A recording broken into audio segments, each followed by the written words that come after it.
avanzando con nuestra serie de los sacramentos y en esta sección de los ritos pastorales, y ya nos queda muy poco para cerrarla. Y el día de hoy lo que corresponde a lo que nos dediquemos a meditar es en este rito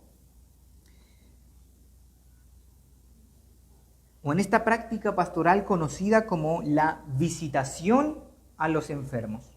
Hemos hablado acerca de la confesión y absolución, hemos hablado del matrimonio, hemos hablado de la ordenación, hemos hablado de la confirmación, y ahora procederemos a hablar acerca de este rito no sacramental. ¿Bien?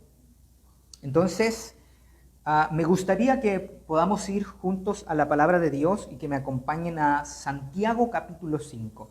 Esta será nuestra cita de inicio de nuestro sermón, de apertura. Santiago capítulo 5. Desde el verso 13 hasta el verso 16.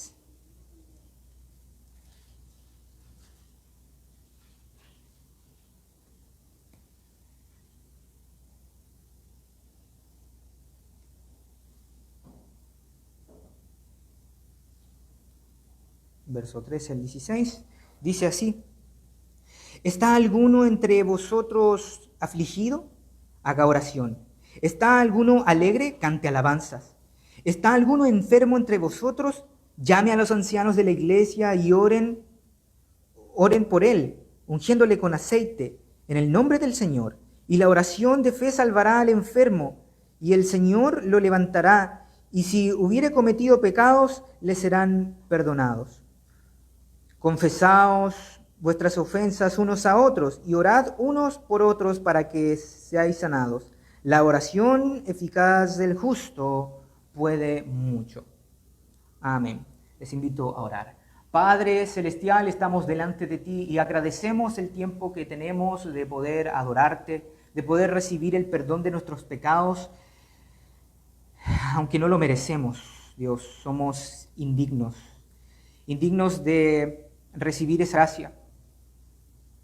Bendito eres tú. Hemos aclamado con cánticos. También hemos reflexionado en estas lecciones introductorias que preparan nuestro corazón para la exhortación principal de hoy. Abre nuestro corazón y, Señor, me entrego e encomiendo a ti, no confiando en lo que yo pueda decir, sino en lo que tú puedes hacer a través de tu santa palabra. Te lo pedimos por Cristo Jesús, nuestro Señor. Amén. Bien, entonces, queridos, ¿por qué estamos hablando de esto? Porque nuestros 39 artículos, que también hemos estado estudiando los días miércoles, hablan de este tema en particular, porque denuncian una exageración que la Iglesia de Roma ha hecho, porque sabemos que esta institución es conocida por ser una máquina de corromper cosas que son buenas, que son legítimas como tal. Y una de las cosas que, una de las cosas que han corrompido es esta, la llamada por ellos la extrema unción, por así decirlo, ¿no? Y para ellos forma parte de estos 7 sacramentos de la Iglesia Católica Romana. Según su doctrina, lo que están enseñando es que esto está la extrema unción está destinada principalmente a los bautizados que sufren una enfermedad grave, una vejez avanzada o el peligro de muerte. Y entonces, ¿qué es lo que pasa? Que el sacerdote unge al enfermo con óleo bendecido mientras pronuncia las oraciones sacramentales y comunica, según ellos, la gracia del Espíritu Santo para fortalecer al enfermo en sus sufrimientos. Y también puede otorgar el perdón de pecados cuando el enfermo no puede confesarse y está debidamente dispuesto.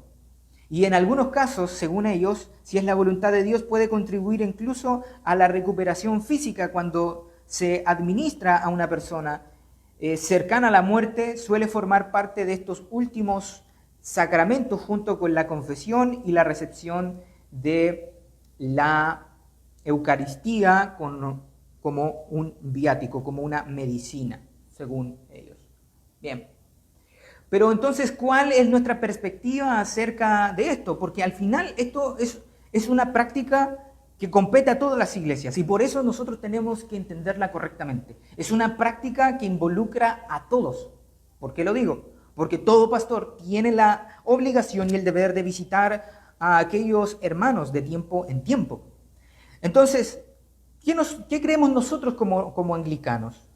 El anglicanismo clásico, siguiendo los 39 artículos, solo el bautismo y la cena del Señor son considerados sacramentos del Evangelio en ese sentido estricto. No tengo que ahondar mucho en ello, porque ya lo conocen, ya hemos hablado de eso durante semanas. Pero la visita a los enfermos y la unción con aceite se practicaban en la iglesia primitiva, pero no se consideran un sacramento instituido por Cristo de la misma categoría que tiene la cena del Señor y el mismo bautismo. Entonces el énfasis está en la oración, en el arrepentimiento, la fe en Cristo y el consuelo de las promesas divinas. La gracia recibida que proviene de Dios mediante la fe y la obra del Espíritu Santo, no porque la unción posea una eficacia sacramental propia, sino que es por el beneplácito soberano de Dios. Entonces, como anglicanos, nosotros decimos que es bueno orar por los enfermos, siguiendo Santiago capítulo 5, como nos está diciendo nuestra cita principal, pero la Escritura no enseña que esta práctica sea un sacramento del Evangelio que confiere una gracia especial como el bautismo. Por lo tanto, mientras el catolicismo ve la extrema unción o visitación a los enfermos como un verdadero sacramento que confiere una gracia específica de manera automática para la enfermedad, como anglicanos y como reformados, lo vemos como una práctica pastoral legítima y bíblica, pero que no es en sí mismo un sacramento en un sentido propio. Entonces, ¿cómo se conecta con lo que hemos entendido o lo que hemos leído de este pasaje de Santiago? Bueno, para sacar más provecho de ese mismo pasaje en sí, nosotros tenemos que entender ciertas cosas. Y en primer lugar, como primer punto, es que la enfermedad está bajo la providencia de Dios. Y desde la perspectiva reformada, la enfermedad debe entenderse desde el marco más amplio de esta soberanía y de esta providencia del Señor. La caída del hombre en el pecado y la redención que encontramos solamente en Cristo. Porque la enfermedad no forma parte de la creación original, y eso lo sabemos. La Escritura presenta la creación original como buena, muy buena, en gran manera, como nos dice Génesis capítulo 1, verso 31. No había muerte, no había corrupción, no había enfermedad. Y estas entraron en el mundo como consecuencia de la caída. Por tanto, como el pecado entró en el mundo por un hombre y por el pecado la muerte. Eso es lo que nos dice Romanos capítulo 5, verso 12. Entonces nosotros entendemos que la enfermedad es uno de los muchos efectos de la maldición que recayó sobre la creación.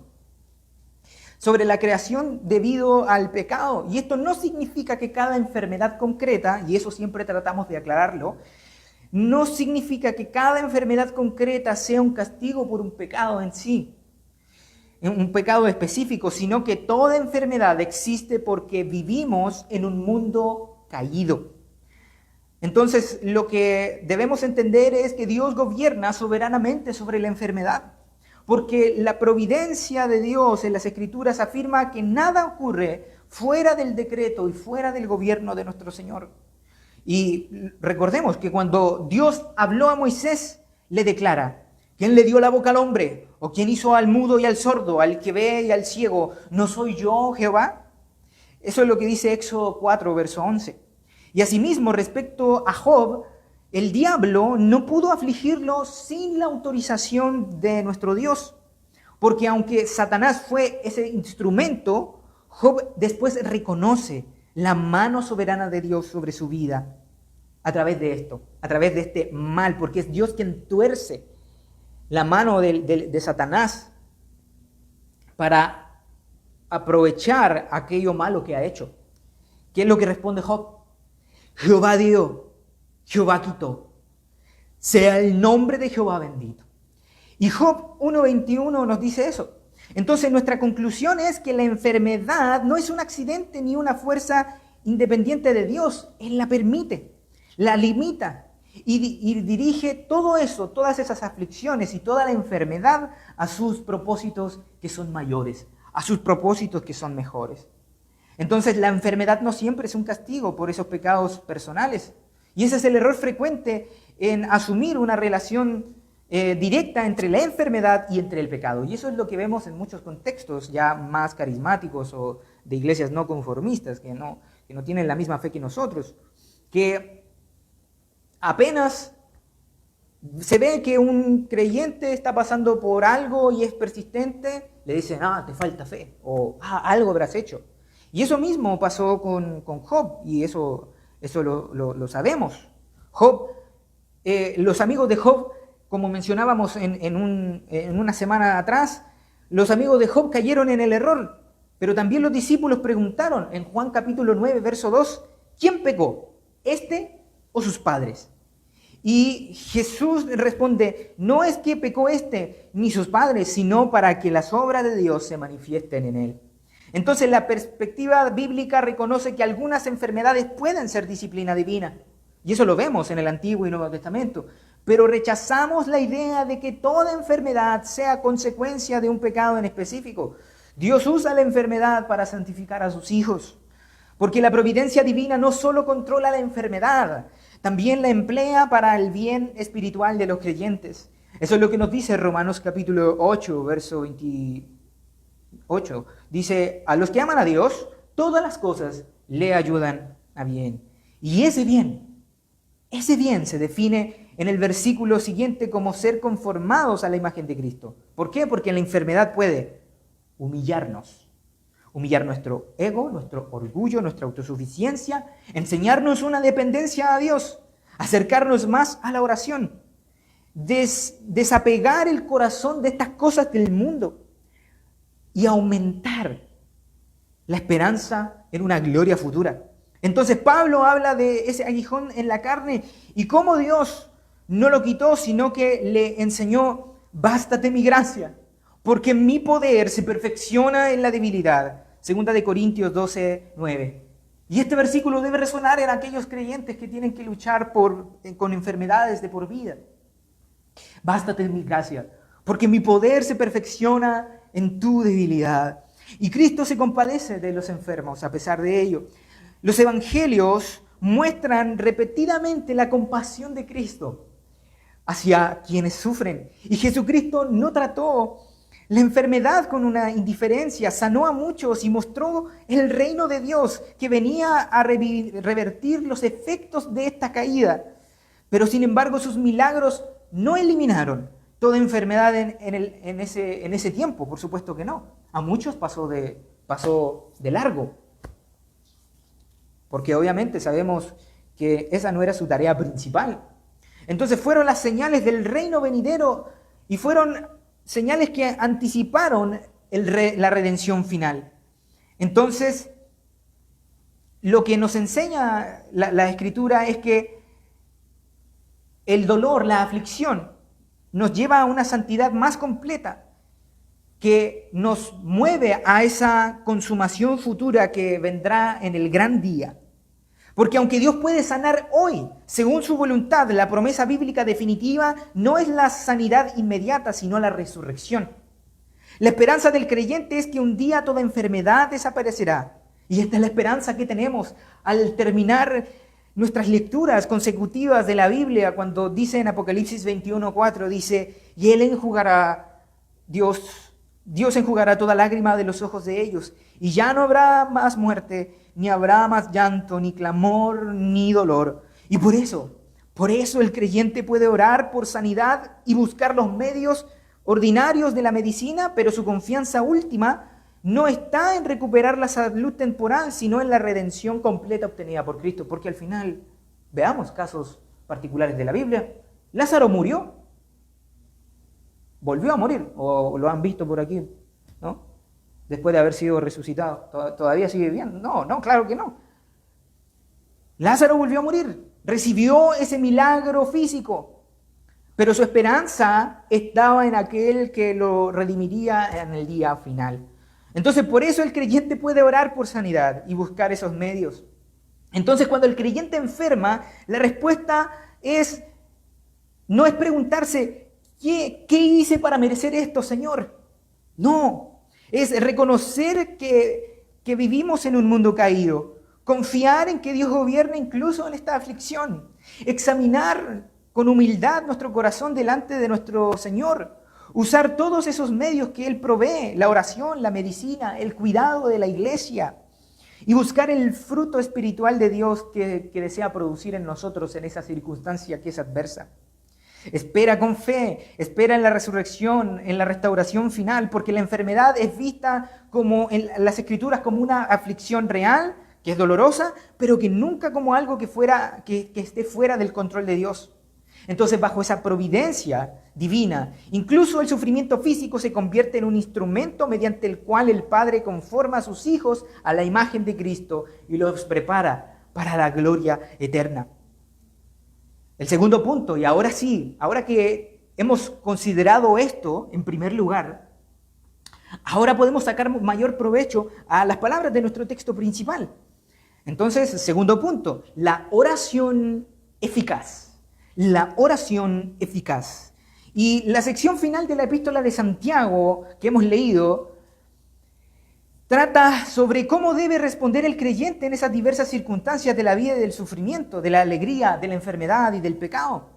Y el énfasis que tiene es la dependencia y la oración a Dios, que demuestra una vida comunitaria de la iglesia. ¿Qué es lo que nos dice el verso 13? Vamos al verso 13. Dice: ¿está alguno entre vosotros afligido? Haga oración. ¿Está alguno alegre? Cante alabanzas. Entonces Santiago presenta dos situaciones opuestas. El que sufre debe orar, el que se alegra debe alabar. Entonces la enseñanza es que toda circunstancia debe llevar al creyente a Dios. La oración no es su último recurso, sino la respuesta normal de la fe. Y eso es lo que debemos preguntarnos. ¿Estamos recurriendo primeramente a Dios, corriendo hacia Él para que Él pueda mostrar su gloria en nosotros? ¿O lo primero que acudimos es a lo físico, a los medios como tal? Como hemos dicho, no negamos el valor de la medicina en nuestros días, por supuesto. Eso sería arriesgado, eso sería descuidado por parte de nosotros como ministros. Nuestro deber es predicar, no medicar. Pero el asunto es que la Escritura dice claramente: cree y verás la gloria de Dios. Muchas veces, en contextos reformados, se puede hacer un énfasis malsano en la doctrina de la cesación de los dones. Pero si eres cesacionista o continuista, no es muy relevante. La cosa es que Dios es soberano y que responderá tu oración si Él así lo quiere. Y en eso tienes que confiar, amado. En eso tienes que confiar. Cree y verás la gloria de Dios. Hace un tiempo atrás escuchaba la vivencia de una mujer de antaño que vino de Oxford, se había entrenado en la área misional en la Universidad de Oxford y participaba obviamente en la iglesia anglicana, propiamente tal. Y fue enviada a Chile de alguna forma a predicar al sector indígena de aquel lugar, en los sectores de la Araucanía, que es el sur de Chile. Y ella pudo ser testigo de cómo Dios había hecho grandes portentos para demostrarles a estas personas sencillas que este Dios era el Dios verdadero. Que a tal punto que incluso esta mujer que era entrevistada y que en paz descanse, contaba la experiencia de que había muerto un niño y este niño que había muerto se había levantado. Se había levantado de entre los muertos porque Dios había tenido misericordia y Dios ocupó esa señal para mostrar que el reino de Dios se había acercado a ese lugar. El Dios del antiguo pacto y del nuevo pacto en el Nuevo Testamento, de los hechos, sigue siendo el mismo Dios soberano. Entonces la enseñanza que nos deja el versículo 13 es que toda circunstancia debe llevar al creyente a Dios. La oración no es nuestro último recurso, queridos. ¿Y qué es lo que nos dicen los versos 14 y 15? Volvamos a nuestra cita. Dice: ¿está alguno enfermo entre vosotros? Llame a los ancianos de la iglesia y oren por él, ungiéndole con aceite en el nombre del Señor. Y la oración de fe salvará al enfermo, y el Señor le levantará, y si hubiere cometido pecados, le serán perdonados. ¿Qué significa enfermo? ¿Qué significa enfermo? La palabra griega astheneo normalmente significa estar débil o enfermo físicamente. Y de alguna manera, por supuesto, habla de la enfermedad real que incapacita al creyente, porque se le manda a llamar a los ancianos, es decir, en el griego presbíteros, para que oren por él, y sugiere que puede acudir a la congregación. Eso es lo que está diciendo. Lo que nos está señalando es que este cristiano que está pasando por esta aflicción no está llamado a pasarla solo. No está llamado a sufrir solo. El mismo Nuevo Testamento nos destaca: debemos llorar con los que lloran. Estar ahí. Entonces, ¿qué significa la unción con aceite? Ahora propiamente tal, porque, ojo ahí, ¿qué es lo que se ha hecho en muchos sectores? Aplican un aceite, el cual oran por él y todo lo demás.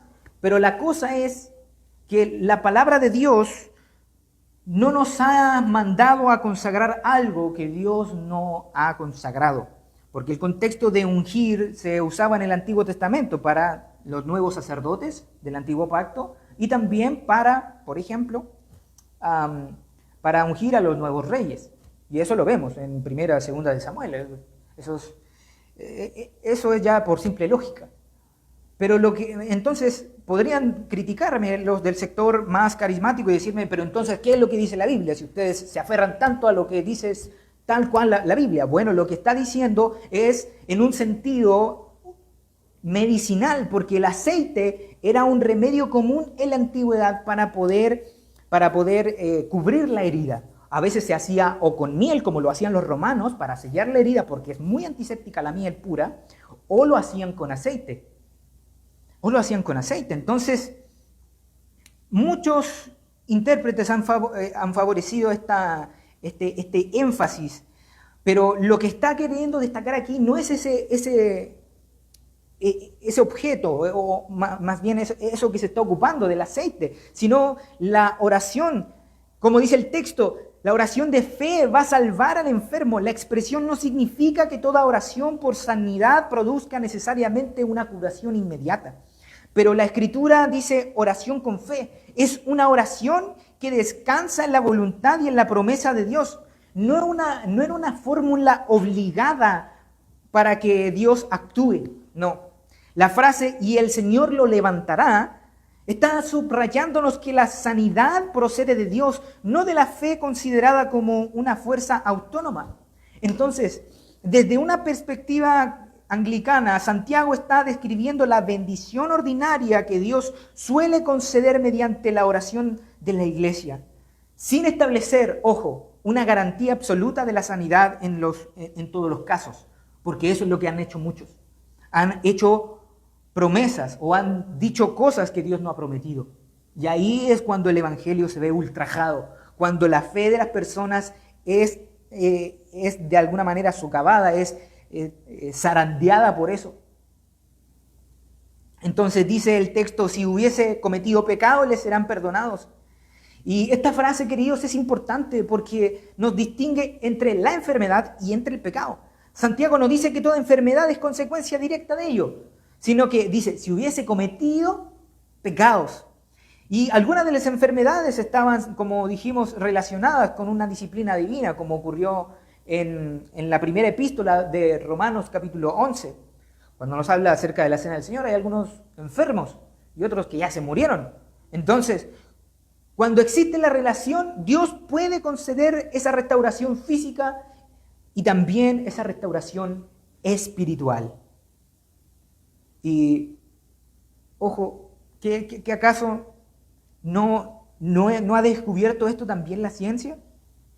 Que de alguna manera, si bien no estamos relacionándolo directamente con el pecado, pero este rito o esta visitación pastoral puede traer esa restauración tanto mental como física, porque los psiquiatras han descubierto de que hay una estrecha relación en cómo nosotros nos podemos llegar a sentir y en cómo lo expresa, cómo lo somatiza nuestro cuerpo. Entonces, muchas veces seremos llevados como pastores a discernir qué es lo que hay en el corazón de la gente para saber por qué tú estás así. ¿Estás afligido por algo a tal punto que ha llegado a afectar incluso tu propia salud? Tanta gente que ha reaccionado con sarpullidos, con ciertas cosas en su cuero cabelludo y un sinfín de cosas, de cómo reacciona el cuerpo. Entonces es aquí donde el texto nos provee también una medicina espiritual. Porque como esté en nuestro interior, también se reflejará en el exterior. Porque eso es lo que nosotros creemos, en un cambio interno que se refleja al exterior. Dice el verso 16 de nuestra cita principal lo siguiente, capítulo 5 de Santiago. Dice: confesaos vuestras ofensas unos a otros y orad unos por otros para que seáis sanados. La oración eficaz del justo puede mucho. Entonces dice: confesaos vuestras ofensas.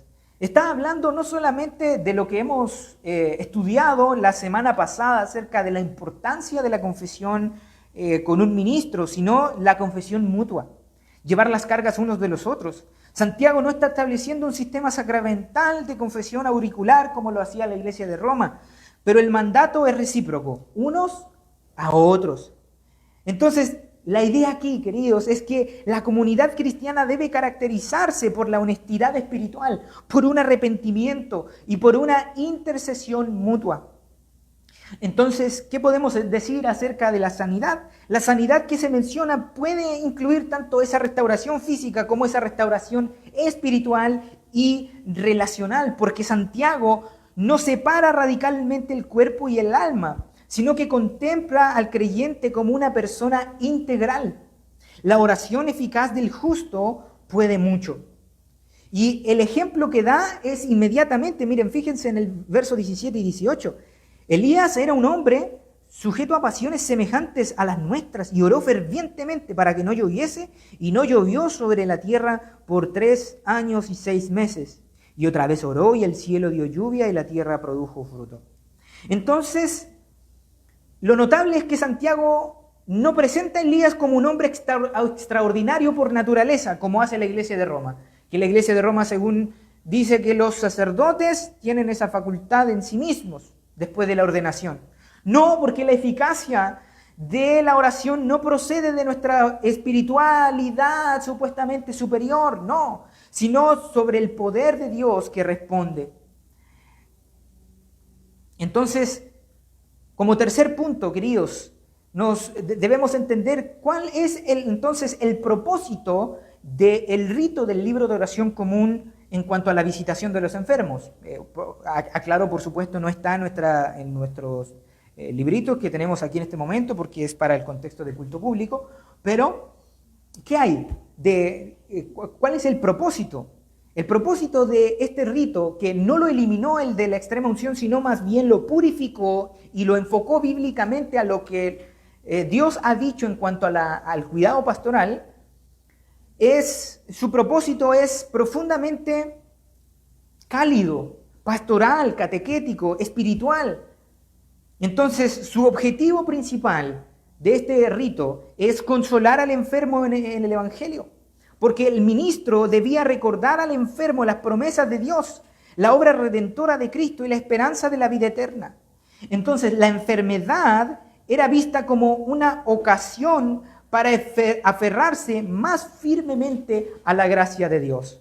Entonces, llevar al enfermo al examen de una conciencia, ese era el propósito. El rito, y se los presento y hablo brevemente de él, presenta una exhortación para que la persona examine su vida. y se arrepienta de sus pecados y renueve esa fe que tiene en Cristo. No se trata de fomentar una desesperación, sino de aprovechar la cercanía de la muerte o de una enfermedad grave para buscar una comunión más profunda con Dios. Porque el ministro debía preguntar al enfermo si creía en los artículos de fe cristiana. Esto servía para fortalecerlo en la doctrina y darle seguridad en las promesas del Evangelio. Entonces, tenía el propósito también de restaurar estas relaciones rotas, porque exhortaba a reconciliarse con quienes había ofendido.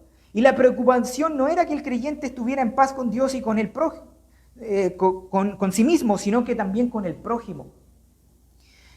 Entonces, lo que tenía por foco principal era proveer la absolución en casos especiales. Si el enfermo confesaba que había pecado, entonces Dios le perdonaría, como dice la palabra de Dios. Pero también un rito que es de alguna manera complementario al servicio de visitación a los enfermos es el rito de la comunión para los enfermos. Porque si el enfermo podía recibir la cena del Señor, entonces se hacía. Para nosotros como anglicanos este era el principal medio de gracia, de fortalecimiento espiritual en la enfermedad. Entonces, ¿cuál es la teología detrás del rito del libro de oración de 1662? Evitaba los extremos que ya mencioné hace un rato. Rechazaba la extrema unción papista como un sacramento que confiere una gracia ex opere operato, es decir, de inmediato, de manera mecánica, porque eso ha llevado a muchos al infierno. Eso ha llevado a muchos al infierno. Pueden pasar toda una vida como un impío, no importa, ya estoy bautizado, todo el asunto, voy como 3 veces al año a misa. Y claro, pero cuando llega el momento de la muerte de esta persona, el cura prácticamente ni conoce a esa oveja. Hipócritas. Bien habla las Escrituras de este tipo de individuos, porque condenan y hacen más doblemente hijo del infierno a aquellos que tienen como prosélitos. Porque lo que les están enseñando es, sí, ahora puedes tener gracia. Cuando ha vivido toda su existencia como un impío, ahora porque hace una oración de fe, se va a salvar. No, amados, eso es contra de lo que la palabra de Dios pide de los ministros y también de cómo se debe predicar el Evangelio. Pero también nos está enseñando que este rito nos protege contra el individualismo, porque el enfermo no debe afrontar el sufrimiento aislado, como lo decía hace un rato. En términos claros, la visitación era un medio pastoral para aplicar al enfermo los medios de gracia. La palabra, la oración, el arrepentimiento, la absolución declarativa, la santa comunión. Por eso el propósito fundamental no era preparar al enfermo para su último sacramento, sino conducirlo a una confianza más firme en Cristo, ya fuera que se sanara o se fuera. Y eso está estrechamente conectado con la doctrina que nosotros como reformados creemos en la preservación o perseverancia de los santos. Es decir, que tenía ese propósito de confirmarles las promesas de que sí pertenecía a Cristo, de que empezó la buena obra, la perfeccionará hasta el fin y la acabará. Entonces, en cuarto lugar, queridos, en esta mañana quiero que meditemos como cuarto punto en que estas cosas nos llevan a meditar en la preparación que debemos como creyentes tener para la muerte y la esperanza que debemos tener en la resurrección.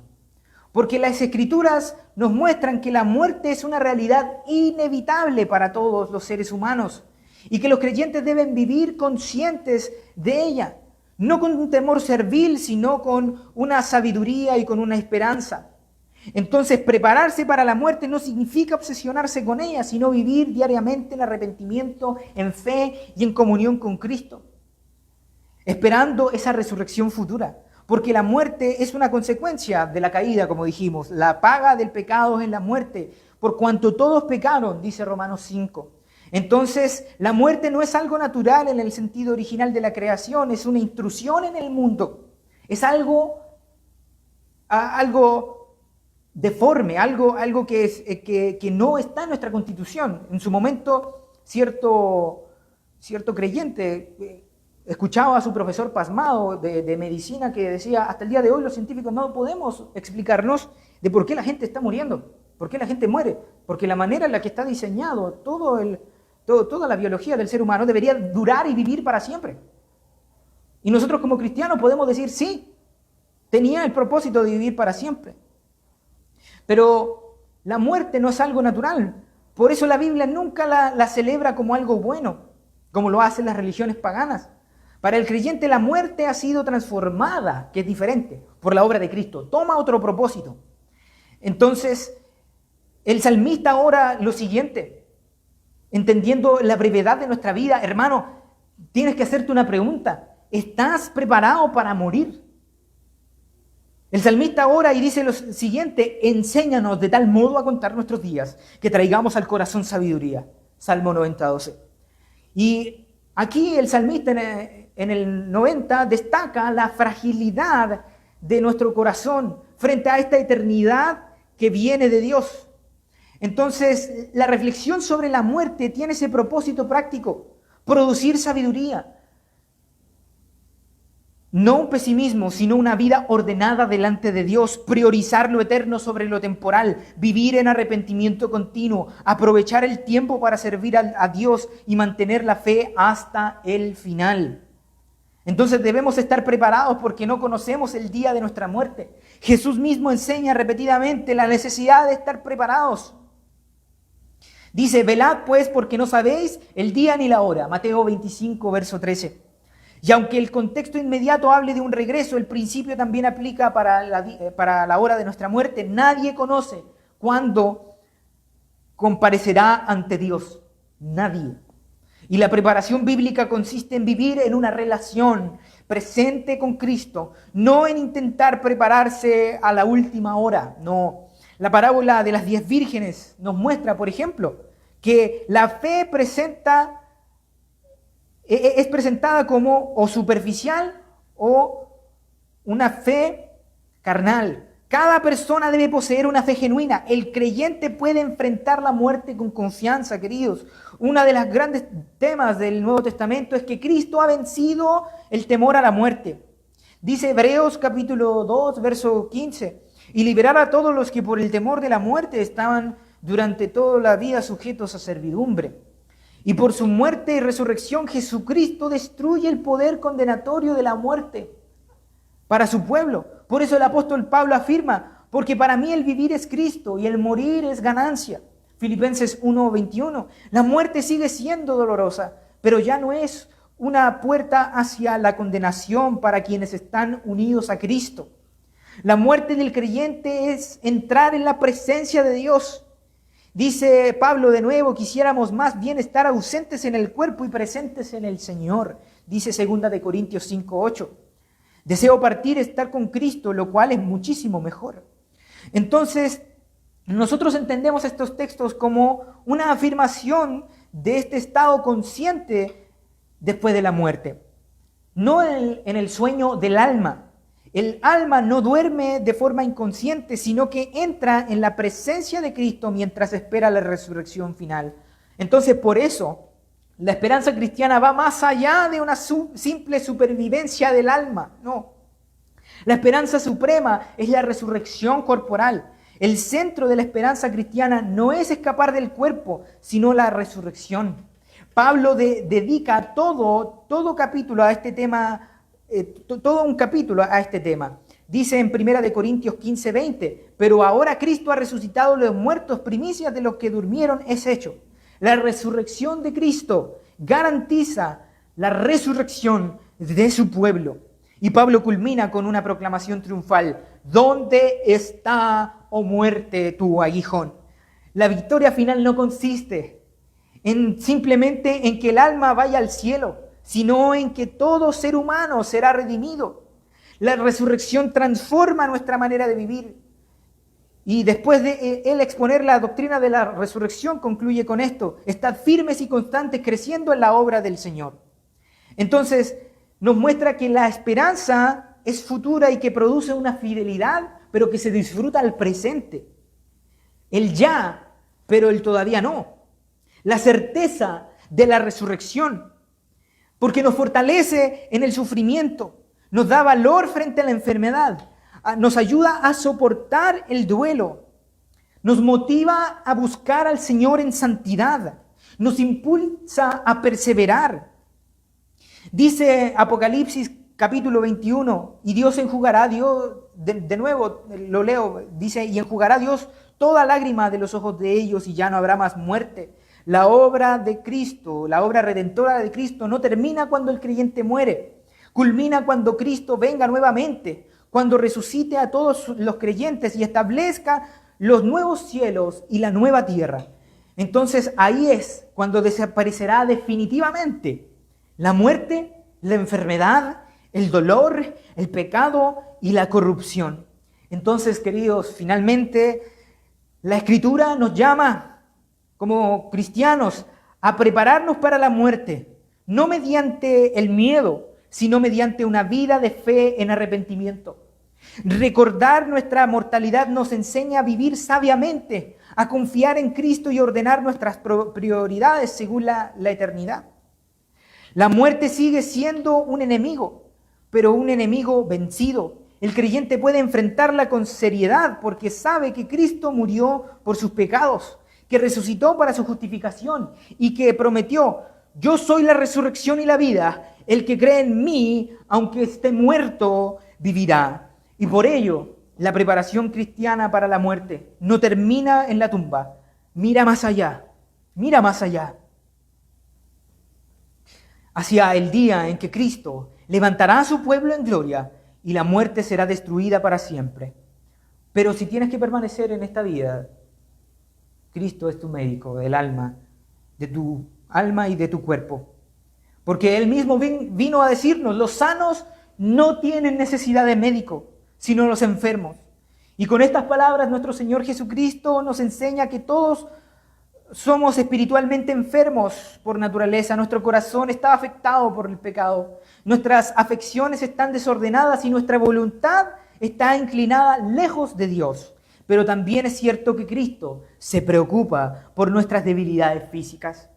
Cuando enfermamos y sufrimos, envejecemos, no estamos abandonados. Él mismo, Él es que estará a través de sus ministros y de su iglesia y de sus miembros cuidándonos. Él es el Dios de nuestros hijos, pero también el Dios de aquellos de que cuando sus fuerzas se vayan, cuando aquellos frontales que dan firmeza a la casa tiemblen, Él estará ahí. Él estará ahí, amados. Me gustaría finalizar con estas palabras del precioso Catecismo de Heidelberg en su pregunta 1. Y esta debemos, de alguna manera, meditarla en nuestros corazones. ¿Cuál es tu único consuelo, tanto en la vida como en la muerte? Que yo, con cuerpo y alma, tanto en la vida como en la muerte, no me pertenezco a mí mismo, sino a mi fiel Salvador Jesucristo, que con su preciosa sangre ha satisfecho completamente por todos mis pecados y me ha redimido de todo el poder del diablo y me preserva de tal manera que sin la voluntad de mi Padre Celestial, ni siquiera un solo cabello de mi cabeza puede caer. Antes bien es necesario que todas las cosas tienen que funcionar conjuntamente para mi salvación. Que Dios bendiga su santa palabra. Les invito a que podamos orar. Padre Celestial, bendecimos tu santo nombre. Mis palabras, Señor, no bastan y soy defectuoso, Señor, al transmitirlas. Padre, hay muchas promesas del Evangelio contenidas en tu escritura, en diversos pasajes, Dios, pero rogamos que nos des la certeza de nuestra seguridad en Cristo, que también podamos tener ese corazón abierto para poder recibir todos aquellos medios que has establecido, el cuidado pastoral, la oración, la exhortación, los medios de gracia como la cena, y que podamos de alguna forma aprovechar estos medios para que nuestra alma, nuestra vida sea restaurada en momentos de aflicción.